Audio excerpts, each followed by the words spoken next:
This session asks a simple but important question. Could protecting kids online actually be a competitive advantage?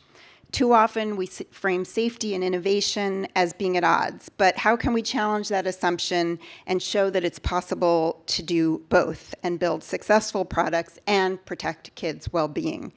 So with partners around this room, the Clinton Foundation and Pinterest launched an action network to prove exactly that point.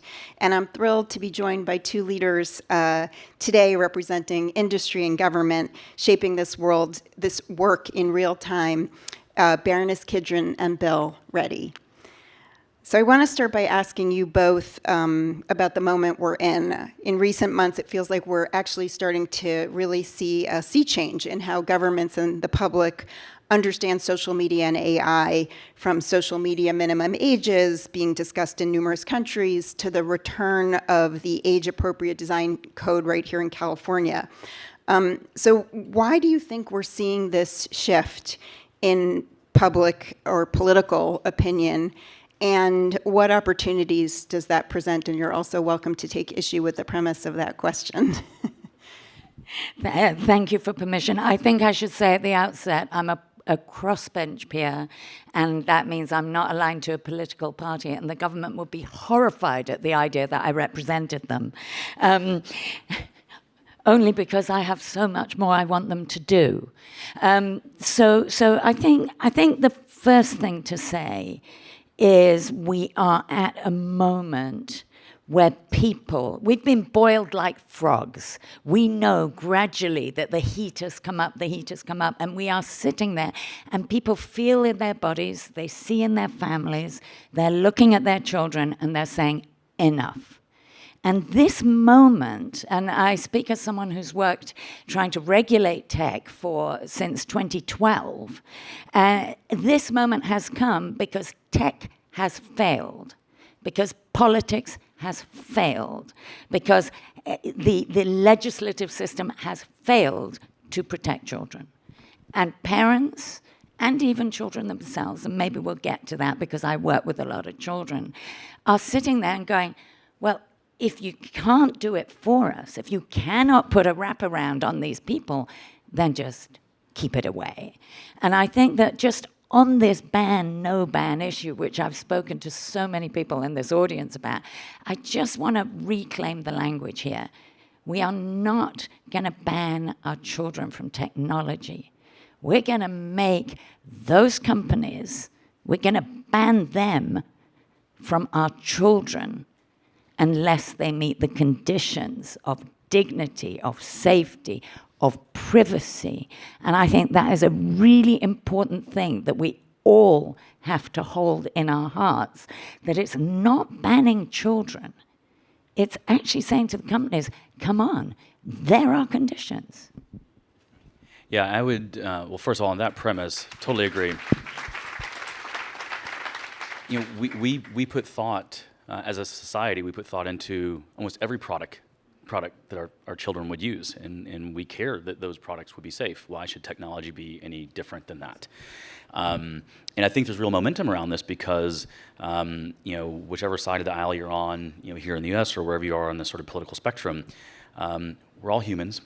We all, you know, care deeply about our children, and anybody with a child that has had to interact with, you know, trying to, you know, deal with their use of social media knows that the harms are real, right? There's so many, you know, everybody around the world has lived it. And this question that you asked of, you know, does safety have to be against the business model? This is one of the things at Pinterest that when I came in as CEO nearly 4 years ago that, you know, I set out to prove. Could we prove a more positive business model for social media? Could we prove that we could tune AI for positive outcomes, you know, rather than, you know, a lot of the harms that had been seen in social media? And, you know, stated simply, I'd love to see a world where tech companies were competing on their safety records the same way the auto manufacturers compete on theirs. And I use that analogy quite a lot because it sort of highlights that, you know, there are two sides of this equation. There is one side, which is thoughtful regulation is going to be needed, right? You know, here in the U.S. we had the National Highway Transportation Safety Act. Seatbelts were mandated in cars, but you know, as outlandish as it may sound to say that, well, tech companies should compete on their safety records, that must be impossible. Well, it's not that long ago that most major auto manufacturers were saying that seatbelts were against the business model. So you had regulation to say, well, you're going to have seatbelts, but then you also had the establishment of crash test ratings. And crash test ratings created a common standard that then allowed companies to compete and consumers to make informed choice that allowed for that competition. And fast forward to today, you don't just want to buy the car that meets the minimum safety standard. You want to put your kids in the car that most exceeds those safety standards. And I think that world is possible in technology as well, but it's going to take a combination of thoughtful regulation as well as people proving that in the free market, you can compete on safety. And so we have done that. And tangible example, nearly 3 years ago, we turned off all social features for users under 16. We made Pinterest private only for under 16. And we did it at a time when Pinterest was not doing well with the next generation. People were saying Pinterest had missed the next generation, and it negatively affected our business in the short term. People thought it would end us with young users. And it actually led to a resurgence of the platform with young users. Gen Z is now more than 50% of the platform. And the reason was that we had hoped that we could prove there was consumer demand for safer spaces. And that is central to the reason that we are now winning with young users, because the kids know they're not all right. If you ask young people, there's some studies that have been put out. Jonathan Haidt has shared some of this research that nearly half of Gen Z says they wish that social media didn't exist. Now, yet they're on it. And so if the question is like, is this addictive technology? What other products do you know of that nearly half the people wish it didn't exist, but they can't stop using it? Cigarettes. And so I do think that is where thoughtful regulation is going to be required, because I do think free market solutions need to be a part of this. I'm a capitalist at heart, but even as a capitalist, there are market failures. And I think we see the race to the bottom happening, and we saw it in social media. It continues to happen in social media. And I think we see it forming with AI as well, that a lot of these same addictive tactics, a lot of these same harms, the maximization of attention is coming into AI chatbots and social media are blending. So I think this is a really important conversation, and one where you absolutely can compete on safety. I think we're proving that out. There's real consumer demand for it. I would also say, and by the way, we're sharing the way that we're doing that. We hope that more companies choose to compete in that way. But I do think we're going to need thoughtful regulation to go with it, and we have spoken out publicly and advocated for a number of pieces of thoughtful regulation, most recently advocating for the social media ban for users under 16 in Australia that's also being considered elsewhere around the globe. Yes, and thank you. You wrote very powerfully about that very recently. And speaking of that, Baroness Kidron, you have actually called for a better answer than a ban. So can you just talk a bit about what does that mean in practice from your perspective? I think I've already alluded to it, this idea of conditionality, and I think there are certain things that really do work for kids. One of them is privacy as a default. Why are we surveying our children? Why are we taking their data? Why are we offering them things based on that data that actually are not good for them? That model, if you actually stop and say, actually, by default, you treat a child as if they are private, it goes so far towards safety. And I think one of the examples that I always use when people don't understand how the business model and safety interact is actually Wikipedia, which is one of the survivors of the internet as loved by some of us. Everything that you want your child not to see is somewhere in Wikipedia. The difference is it doesn't come to the gate and call them in.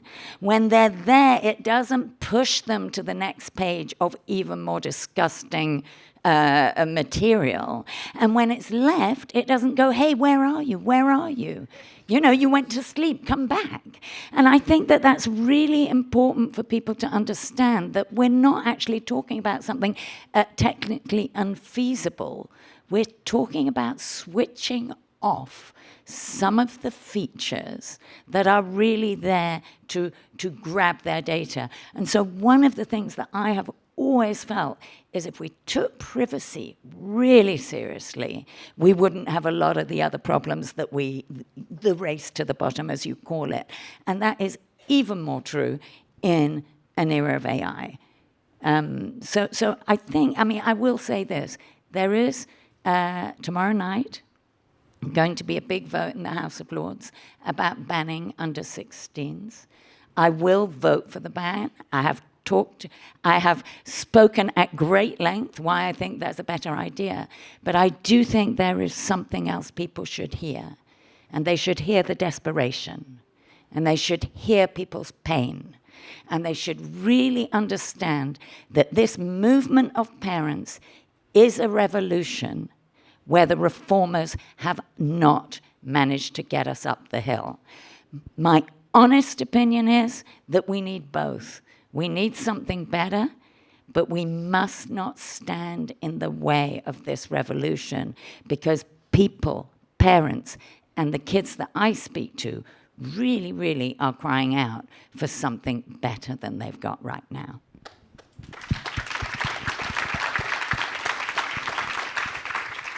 And Bill, you talked about using child safety metrics to incentivize platforms to compete on safety. And we are working together with Dr. Radesky, who you're going to hear from, Dr. Jenny Radesky, who you're going to hear from shortly on this topic. So just started to talk about it, but talk a little bit more about what this notion of safety by design looks like in Pinterest. Yes, so I think, so we've shared a lot of our work on this, but we're engaging actively with others. I think as we consider what policy could be, what are the places where we have baseline tactics we need to regulate, which would be sort of what are the seatbelts, which would be an example of requiring reasonable age verification and age-appropriate experiences, things like that. Those would be more along the lines of the safety belts. But then what are the crash test ratings, where you start to say, well, how are we going to measure outcomes?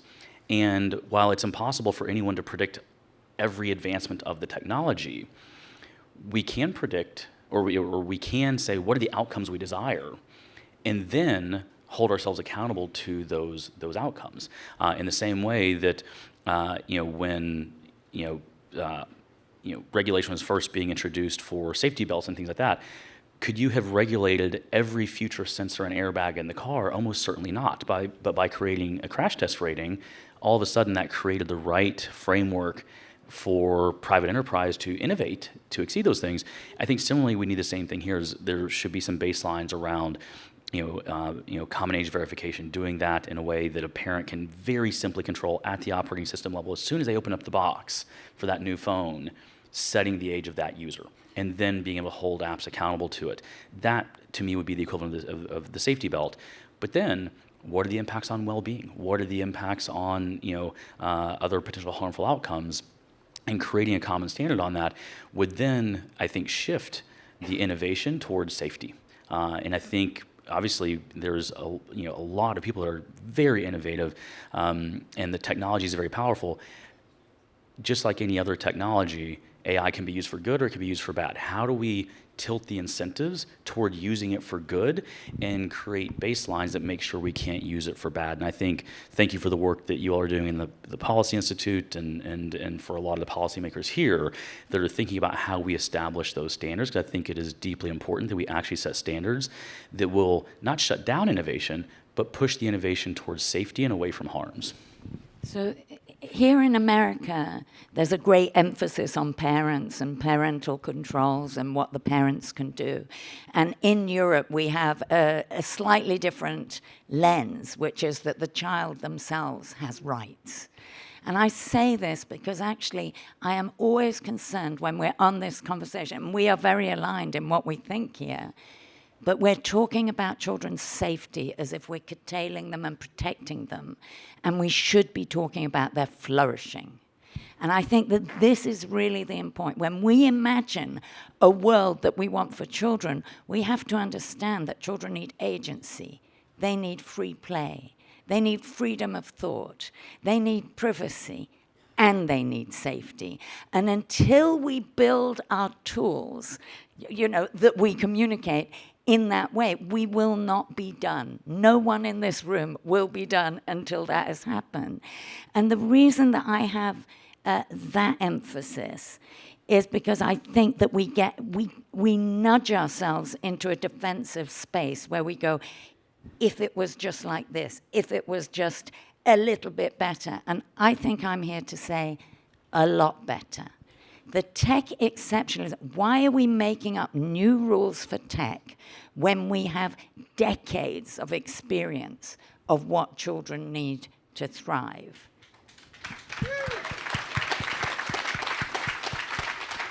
I think that's such an important point, and we actually heard about that yesterday, starting from the very beginning of the day with Starsky Wilson talking about the world that children should have, which was really, I think, an important place to start and to keep reminding ourselves that that's what we're all aiming for. So you're the architect of the age-appropriate design code, which was just revived here in California thanks to the Attorney General, who will also be on the main stage shortly. So talk to us about how AADC applies to AI, since it was first developed with social media platforms in mind, and you've talked a little bit about this, but anything else you want to add on other regulations that you think are important right now?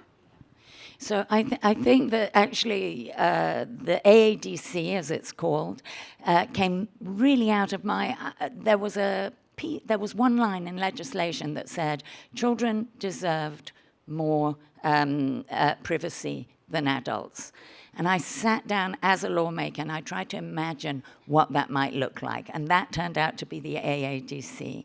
And what was important about it was that it was co-created with hundreds of children. I set up deliberative juries, and I talked to the children about their experience. I talked to them about their rights, and between the two groups, we worked out what it was that would make them feel private and what it was that was going wrong. And I give a tiny example, which was one child who said that he had a real problem with his parents, a lot of conflict, because he had got into playing a game that took 3 hours to complete, and there was no save button. And the no save button meant that he kept going when he was called for dinner, called to sleep, called to school, and it ended up with extraordinary conflict in his house. And that child carried the pain of thinking that his mum and dad split up because of that conflict. Now, I explained to him, you'll be pleased to know, that the adults are much more complicated than that. However, the whole of the age-appropriate design code is a by design and by default. It moves the requirements from the kids, from the parents, from the user, onto the company to provide a service that is private by default. And a number of things happened when it came into implementation. Some of the TikTok put a bedtime on its app in the UK. If you were under 15, it stopped working at 5 o'clock. It stopped nudging you to come back at 8 o'clock. And if you were 17, at 9 o'clock. YouTube turned off autoplay. And the Play Store took 18-plus apps out if you were put in as a kid, et cetera, et cetera. My point being that all of these commercial choices were reversed by one tiny piece of regulation in the UK.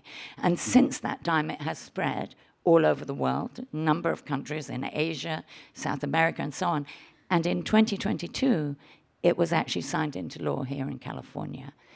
It has, since then, been making its way through a legal system, being challenged by the tech companies.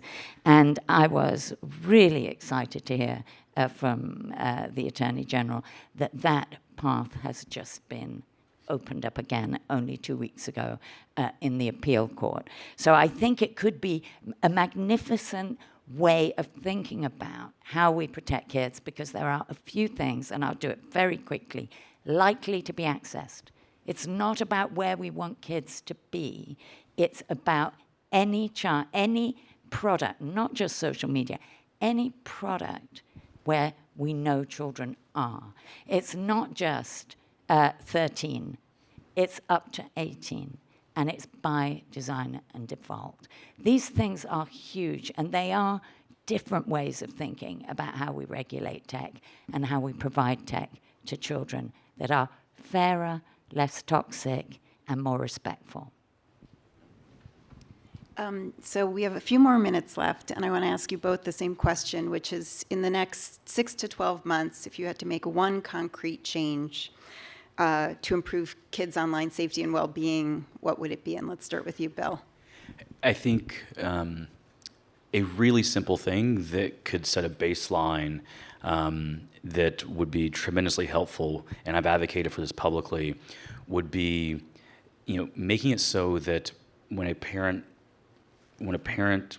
opens up a new device, there's a simple way for them to set the age of that user, for the operating system to then have that, share it in a privacy-safe way. You don't have to share the exact age of the user. You can just say, is this user above or below 18? Are they an adult or not an adult? And then you could hold applications accountable for age-appropriate experiences. And it's such a simple thing. The technology absolutely exists. It would be, and it balances, some involvement from parents, but very simple. You're setting up that device. How old is the person that's going to use this device? And then from that point forward, you can hold applications responsible for, did you provide an experience that was appropriate for this age user? And we do it on so many other products. Here in the US, you have to be 21 to buy alcohol. You have to be 16 to drive a car. Why wouldn't we treat these products in a similar way to say, you have to provide an age-appropriate experience? And that simple baseline, if we could have regulation that made that true, here in the US, there's a thing called the App Store Accountability Act. All these things, there's no perfect piece of policy, but this simple baseline of collecting age at the time of device setup, making it so that that is shared in a privacy-safe way, just a threshold. Is this user an adult or not an adult? Are they above or below 18? And then that would create a framework by which you could hold applications accountable for delivering an age-appropriate experience. It's such a simple thing that would have such a huge impact.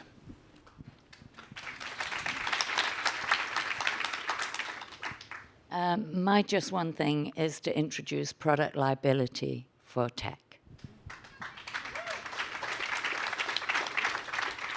And I think that would be transformative. There are really good reasons that tech grew up in a era and in a way that wanted to protect it from liability, but all of those good reasons are finished. They've been finished for 2 decades at least, and I think that product liability would just reframe the issue into, is it safe? Have you fulfilled your duty of care?